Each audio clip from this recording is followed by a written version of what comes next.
آپ کو کٹہرے میں آنا ہے, آپ کو ذمہ داری ہے آپ کی. آپ کو بتا کیوں تھپڑ مارا آپ نے؟ کہنے لگا میں تو اسلام اس لیے لایا تھا کہ میری عزت اور بڑھ جائے گی. تو آپ نے فرمایا تو بدلا دے, عزت اسی میں ہے. واہ, میدان میں آپ. اللہ اکبر. اس نے کہا مجھے ایک رات کی مہلت دے دے, صبح میں بتاؤں گا. رات کو اس نے اٹھایا سارا سامان اور وہ بھاگ گیا واپس, اور اپنے ملک میں جا کے پھر سے عیسائی ہو گیا, مرتد ہو گیا. لوگوں نے حضرت عمر سے کہا, گویا کہنے والوں نے کہا اور سوچا کہ جناب ایک بادشاہ وقت کو ضائع کیا.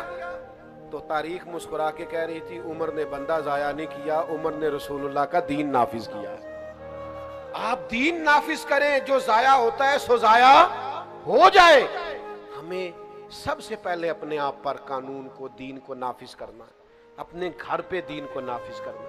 امام علی مقام رضی اللہ تعالیٰ عنہ, ان کے میدان میں نکلنے کا فلسفہ آپ سمجھیں. امام حسین رضی اللہ تعالیٰ عنہ کا فلسفہ یہ ہے کہ یہ جو یزیدی ہیں یہ حدود اللہ کو پامال کر رہے ہیں, یہ محرمات کو حلال کر رہے ہیں, لہذا ان کے خلاف کھڑے ہونا ہے نفاذ دین کے لیے, شریعت کی حدوں کو برقرار کرنے کے لیے. اور اس کا نتیجہ نکلا, امام علی مقام رضی اللہ تعالیٰ عنہ نے اس مقصد کو اتنا بڑا مقصد جانا کہ ساری اولاد اس راستے میں قربان کر دی, اپنی جان تک دے دی. لیکن اتنا بڑا مقصد ہے اللہ کی حدود کا قیام. میں اور آپ تھوڑا تھوڑا اپنے آپ کو بیک لے کے آئیں. جو فلاں صاحب ہوتے ہیں اور پھر لوگ آ کے نا بڑی کہانیاں سناتے ہیں. میں بینک میں گیا تھا جی, دین کی بڑی برکت ہے, لوگ بڑے کھڑے تھے, انہوں نے مجھے اندر بلا لیا. میں نے کہا آپ کو دھوکہ ہوا ہے, ہم مہربانی فرمائیں آپ کو لائن میں ہی رہنا چاہیے تھا, یہی آپ کے لیے بہتر تھا, اور اسی میں عافیت تھی, اسی میں آسانی تھی. لیکن وہ تھوڑا سا دنیا سے ہٹ کے ہونے میں نفس کی بڑی خواہش ہے, تسکین ہے, تو ذرا لوگ تھوڑا سا اس کو بڑھا چڑھا کے پیش کرتے ہیں. تھوڑا سا اس میں لوگ میں ہمارے سنگی احباب اور دیگر حضرات میں سے کچھ لوگوں کا یہ خیال ہوتا ہے کہ ہم کسی محفل میں شامل نہ ہوں, ہم کسی دینی تقریب میں کسی عالم کی, کسی مبلغ کی کوئی بات نہ سنیں, ہم الگ سے جائیں تاکہ ہماری ویڈیو بن جائے, ہماری فوٹو آ جائے, ہمارے تعلقات کا پتہ ہو جائے. ہمارے اصحاب قبلہ عالم فرمایا کرتے تھے, جو فیض مسلمانوں کے اجتماعی مل کے بیٹھنے میں ہوتا ہے نا, وہ اکیلے اکیلے بات کرنے میں نہیں ہوتا. میرے عزیزو, امام علی مقام کے پیغام کو سمجھیے. میری آخری بات, اس کو اچھے طریقے سے اپنے دل میں جگہ دیجئے گا. یہ میری گفتگو کا خلاصہ بھی ہے اور ہم سب کے یہاں آج جمع ہونے کا مقصد بھی ہے. شریعت اسلامیہ کو سمجھیے, شریعت کے مزاج کو سمجھیے, اور دین دنیا میں نافذ ہونے کے لیے آیا ہے.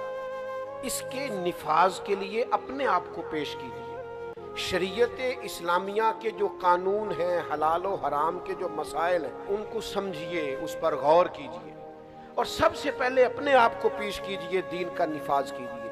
پھر اپنے بچوں پر, پھر اپنے گھر پر, پھر آپ کے دوست, اپنے دوستوں میں اس بات کی ترویج کیجیے کہ یہ شریعت کا حلال ہے اور یہ شریعت کا حرام ہے.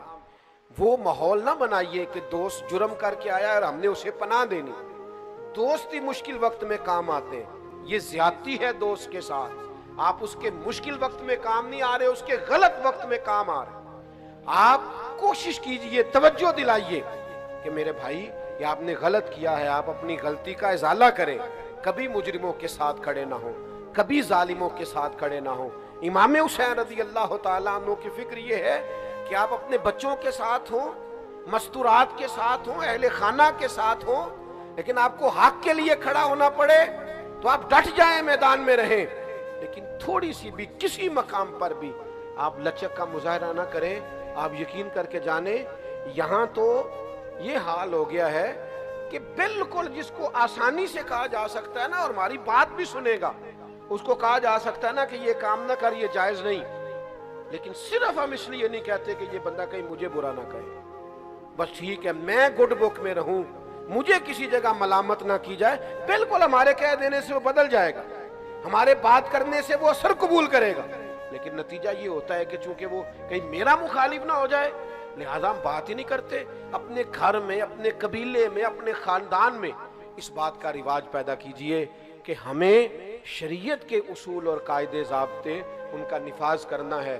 اللہ کے حبیب علیہ السلام نے دعا دی، کہا اے اللہ اس مرد پہ رحم فرما جو صبح نماز کے لیے اپنی بیوی کو جگاتا ہے، کہا اے اللہ اس عورت پر رحم فرما جو صبح نماز کے لیے اپنے شوہر کو جگاتی ہے۔ وہ میرے دوستو، اللہ کا فرض ادا کرنے کا ٹائم ہے، اور میرے گھر میں میرے اہل خانہ میرے بچے سو رہے ہیں، میری ذمہ داری تو یہ تھی کہ میں ان کی نیند نہ دیکھتا، شریعت کا قانون دیکھتا، اٹھو وقت نماز ہے، لیکن وہ یہ ذرا دیر سے آیا ہے، یہ رات کو ذرا جاگتا رہا ہے، اس کے پیپرز کے دن۔ اب کیا بات کر رہے ہیں آپ؟ اپنے گھر کے اندر بھی ایک نظام نہیں بنا سکتے؟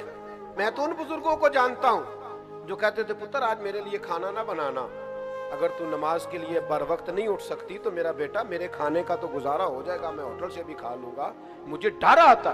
تو اللہ کی حدوں کو توڑتے، سمجھتے نہیں بات۔ تو خدا را تھوڑا سا شریعت کے ماحول میں اپنے آپ کو ڈھالیے، امام حسین کی اصل فکر کو سمجھیے۔ میں نے جمعے میں کہا تھا، پھر کہتا ہوں، امام حسین کو ذاکروں، خطیبوں، نقیبوں، شاعروں، ادیبوں سے نہ سنا کریں، صرف امام حسین کو سننا ہو تو شریعت کا قانون دیکھیں، قرآن کی آیات پڑھیں، حضور کا اسوہ نور دیکھیں، خلفائے راشدین کی زندگیاں دیکھیں، امام علی مقام آپ کو سمجھ آئیں گے۔ کوئی ان کا انوکھا فلسفہ نہیں ہے، وہ نفاذ قرآن کے لیے اور نفاذ شریعت کے لیے میدان میں ہے، وہ اللہ کا دین نافذ کرنے کے لیے میدان میں، وہ نظام خلافت کو پھر سے قائم کرنے کے لیے میدان میں۔ ہم نے اس کو موضوع تقریر بنا لیا، نکتہ افرینی، ہر سال ایک نیا نکتہ کربلا میں سننے کو ملتا ہے، ہر سال ایک نئی داستان سرائی اور نئی لذت سے واقع کربلا۔ چھوڑ دیں آپ، یہ کیا ہے؟ سادہ سا ان کا فلسفہ ہے، سادہ سا، کہ ہمیں شریعت اسلامیہ کے ساتھ کھڑا ہونا ہے، اور امام علی مقام کے ماننے والوں کو بھی چاہیے ایسا نہ ہو کہ سارا سال یزیدیوں کے ساتھ رہیں اور یکم سے 10 محرم تک وہ حسینی بن کے میدان میں آ جائیں۔ ہم سے نہ رقم ہوں گے قصیدے یزید کے، ہم لوگ تو حسین کے سیرت نگار ہیں۔